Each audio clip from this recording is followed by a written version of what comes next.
Good morning class 9 students, welcome to the online class of physics. Chapter is motion. तो students, ये मेरा 4th video है motion पे। अभी तक हम लोगों ने क्या देखा?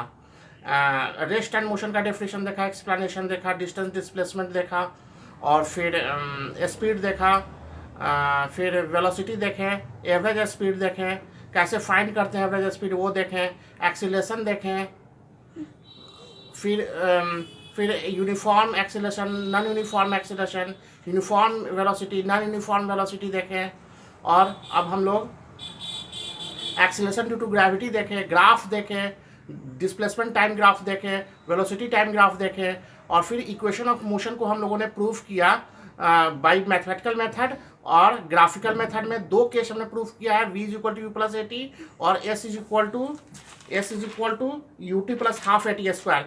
तो अब हम लोग प्रूफ करेंगे v square is equal to u square plus 2s। वो कॉपी पर हम लोग देखेंगे, कॉपी पर। ओके स्टूडेंट्स, तो थर्ड केस देखते हैं हम लोग।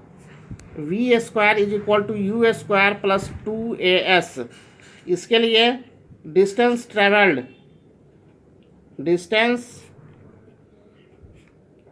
ट्रेवल्ड जूम कीजिए, is equal to average speed into time. Average speed, distance travel को ऐसे डिनोट करते हैं, एवरेज स्पीड को u plus v by 2 into t, since a is equal to v minus u by t, therefore t is equal to v minus u by a। तो s is equal to u plus v by 2 into v minus u by a लिखेंगे। तो हम लोग जानते हैं कि a plus b into a minus b क्या होता है, a square minus b square होता है। तो a plus b a minus b, तो v square minus u square by 2a आया, यहाँ पे s है, क्रॉस मल्टीप्लिकेशन हुआ, 2as is equal to v square minus u square. तो v square is equal to u square plus 2as, ये proved हो गया। तो स्टूडेंट्स, तीनों इक्वेशन ऑफ मोशन हमने ग्राफिकल मेथड से और मैथमेटिकल मेथड से प्रूफ कर दिया। ऊपर से दिखाइए।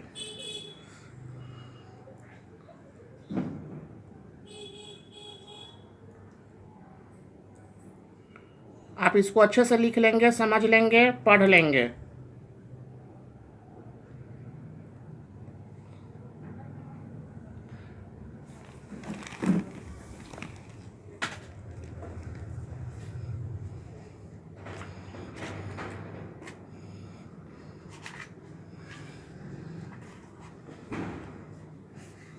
ओके स्टूडेंट्स, तो अब हम लोग देखते हैं। ओके स्टूडेंट्स, तो अब हम लोग देखते हैं uniform circular motion. The motion of an object along a circular path is called circular motion. When a body moves along a circular path with a constant speed, its motion is called uniform circular motion. Example of circular motion क्या है? अर्थ और दूसरे planet जो है वो move करते हैं सन की चारों तरफ सर्कुलर पाथ में। नेक्स्ट क्या है? मून मूव्स करता है अर्थ के चारों तरफ सर्कुलर पाथ में। स्टोन जो होता है वो धागे से बंधा रहता है, उसको रोटेट हम लोग करते हैं तो सर्कुलर मोशन में वो मूव करता है। तो circular motion is an accelerated motion even when the speed remains constant. In other words, the motion of a body moving in a circular path with a constant speed is an accelerated motion. क्यों है? क्योंकि हम लोग देखते हैं कि tangential जाता है, जैसे बंधा हुआ है स्टोन जो है धागे से बंधा हुआ है, तो वो क्या होता है, वो ऐसे मूव कर रहा है सर्कुलर पाथ में, तो अगर छोड़ेंगे तो ऐसे जाएगा, टेंजेंशियल जाएगा। टेंजेंट जो ड्रॉ करते हैं, टेंजेंट वो कहलाता है जो सर्कल को एक पॉइंट पे टच करता हुआ लाइन होता है। तो वो हर एक समय स्टोन जो है वो टेंजेंशियल जाना चाहता है, लेकिन चूंकि बंधा हुआ है तो वो सर्कुलर पाथ पे मूव करते रहता है, लेकिन वो जाना किधर चाहता है? टेंजेंशियल जाना चाहता है। तो हर एक क्षण डायरेक्शन चेंज हो रहा है, या स्पीड कांस्टेंट भी रहता है तो भी डायरेक्शन चेंज हो रहा है। तो हम लोग जानते हैं कि डायरेक्शन जब चेंज होता है तो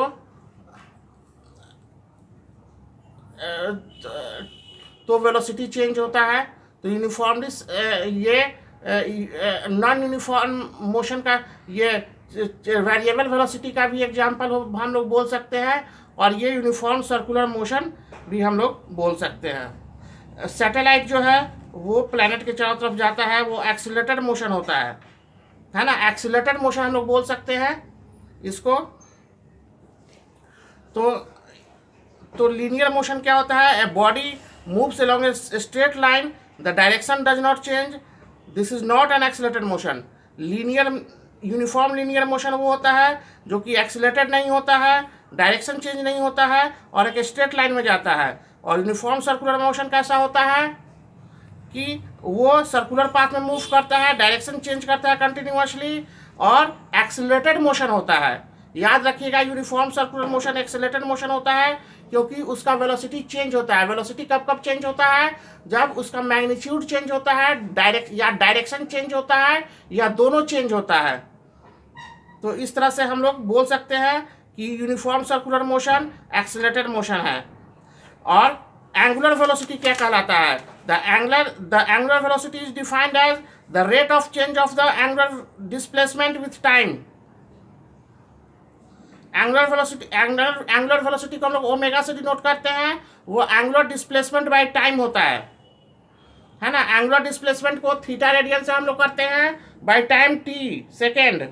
तो इस तरह से हम लोग एंगुलर वेलोसिटी फाइंड कर सकते हैं, थीटा बाई टी रेडियन पर सेकेंड। एंगुलर एक्सीलरेशन, अगर दो एंगुलर वेलोसिटी है, एक फाइनल है एक इनिशियल है, तो उसका डिफरेंस और टाइम का डिफरेंस।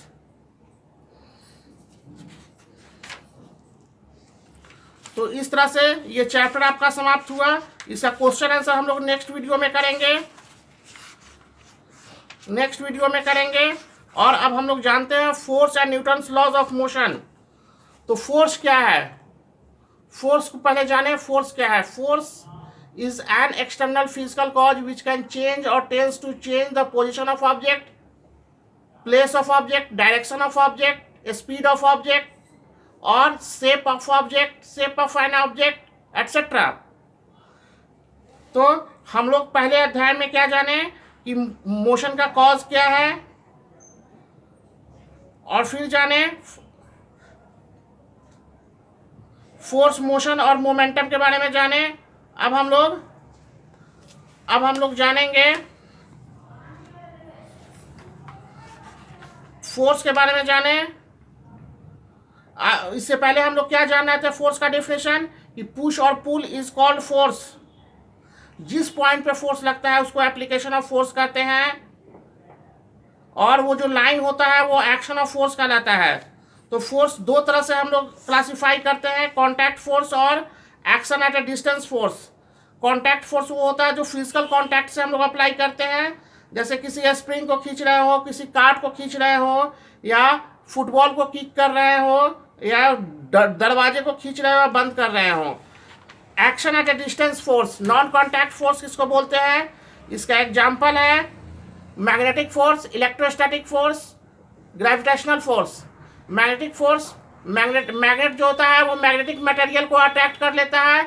इलेक्ट्रोस्टैटिक फोर्स में क्या होता है?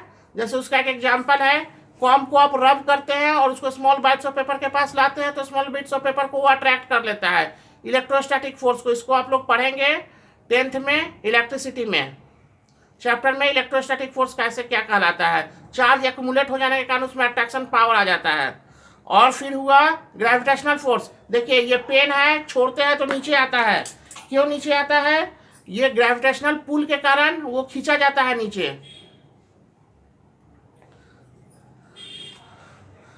अब जानिए what is meant by resultant force. The single force which acts on a body to produce the same effect in it as it done by all the forces collectively is called the resultant force. एक बार और बोलते हैं definition को। The single force which acts on a body to produce the same effect in it as is done by all the forces collectively is called the resultant force. कई सारे force के बदले में एक फोर्स लगा करके जो हम काम कर ले वो रिजल्टेंट फोर्स कहलाता है। बैलेंस फोर्स क्या कहलाता है? When a number of force acting on a body do not cause any change in its state of rest.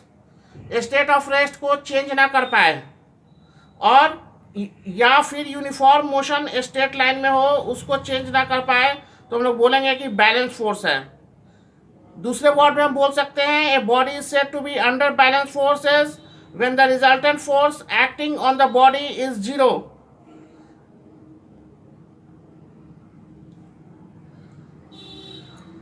What is meant by unbalanced force? When the resultant of all the forces acting on a body is not zero, these forces are called unbalanced force. Unbalanced force produce करता है motion stationery body में, moving body को rest में ला देता है, direction change करता है।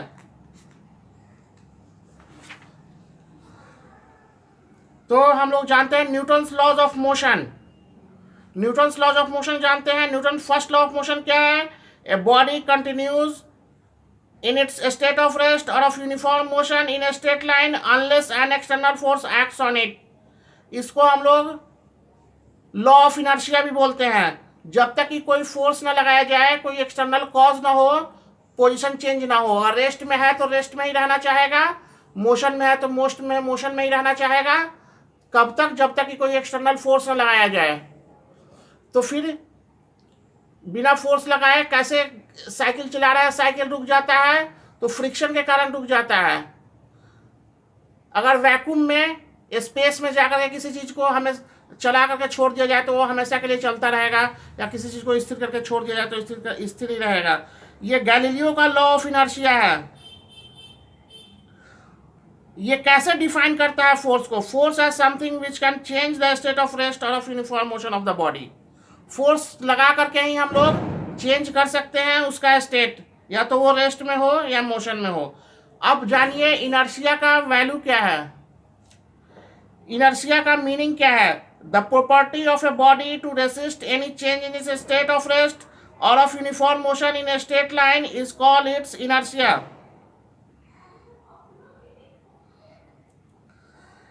Inertia and mass. A heavier body has more inertia than a lighter body. Massive body जो होगा उसमें inertia ज़्यादा होगा, मतलब कि उसको वो मूव करता होगा तो उसको रोकने के लिए ज़्यादा फोर्स लगाना पड़ेगा। अगर वो रेस्ट में है तो उसको चलाने के लिए ज़्यादा फोर्स लगाना पड़ेगा। The larger the mass, the larger is the inertia, and the smaller the mass, the smaller is the inertia. The mass of body is a measure of its inertia. ठीक है, तो हम लोग टाइप्स ऑफ इनर्शिया जानते हैं कि inertia of rest होता है, इनर्शिया ऑफ मोशन होता है, इनर्शिया ऑफ डायरेक्शन होता है। जब तक कि फोर्स ना लगाएं डायरेक्शन चेंज नहीं होगा। तो आप लोग rest of inertia, motion, inertia of motion, inertia of rest और इनर्शिया ऑफ डायरेक्शन का बुक में एग्जाम्पल पढ़ लीजिएगा, उसको बोलने की जरूरत नहीं है। अब न्यूटन सेकेंड लॉ जानते हैं। It has been found that acceleration produced in a body is directly proportional to the unbalanced force applied on the body and inversely proportional to the mass of the body. तो Newton second law को हम लोग कैसे define कर सकते हैं? The force acting on a body is directly proportional to the product of mass of the body and the acceleration produced in a body by the force. Force acts in the direction of acceleration. क्या बोलेंगे Newton second law को of motion को? The force acting on a body is directly proportional to the product of mass of the body and the acceleration produced in a body by the force. The force acts in the direction of the acceleration. Acceleration क्या होता है? Force के directly proportional होता है और acceleration mass के inversely proportional होता है। दोनों को एक साथ मिलाते हैं तो क्या होता है? Acceleration is equal to, acceleration is directly proportional to force by mass on the body applied. तो force is equal to क्या हुआ? mass of the body into acceleration. Force is equal to mass into acceleration. Proportion का sign हटाते हैं, k डालते हैं। अगर k का वैल्यू 1 डालते हैं तो F is equal to ma हुआ। यही हमारा हुआ Newton second law of motion. तो मोमेंटम के बारे में हम लोग जानते हैं। What is momentum? The product of mass of the body and its velocity is called the momentum of the body. Newton used the term quantity of motion for momentum. So sometimes momentum is defined as the quantity of motion in a body. Momentum is denoted by p, a small p. Momentum क्या होता है? Mass of the body into velocity of the body. Unit of momentum क्या है? KG metre per second. तो हम लोग जानते हैं मोमेंटम को. मान लीजिए कि एक टेनिस बॉल है और एक क्रिकेट बॉल है, दोनों सेम वेलोसिटी से आ रहा है. किसको रोकने में ज्यादा फोर्स लगाना पड़ेगा? क्लियर है? जिसका मास ज्यादा है, क्रिकेट बॉल को रोकने में ज्यादा फोर्स लगाना पड़ेगा. ठीक है. और एक टेनिस और दो क्रिकेट बॉल है, दोनों एक का वेलोसिटी ज्यादा है, एक का वेलोसिटी कम है, दोनों आ रहा है. किसको रोकने में ज्यादा फोर्स लगाना पड़ेगा? जिसका वेलोसिटी ज्यादा है. मास दोनों का सेम है तो किस पे डिपेंड किया? फोर्स वेलोसिटी पे. जिसका वेलोसिटी ज्यादा है उसको रोकने में ज्यादा फोर्स लगाना पड़ा. और जब मास डिफरेंट था तो जिसका मास ज्यादा था उस पर डिपेंड किया फोर्स. तो इस तरह से फोर्स जो होता है मास और वेलोसिटी का प्रोडक्ट होता है. तो force is equal to mass into velocity. Momentum is equal to mass into velocity. Mass का यूनिट केजी और वेलोसिटी का यूनिट मीटर पर सेकेंड. तो KG metre per second momentum का यूनिट हुआ.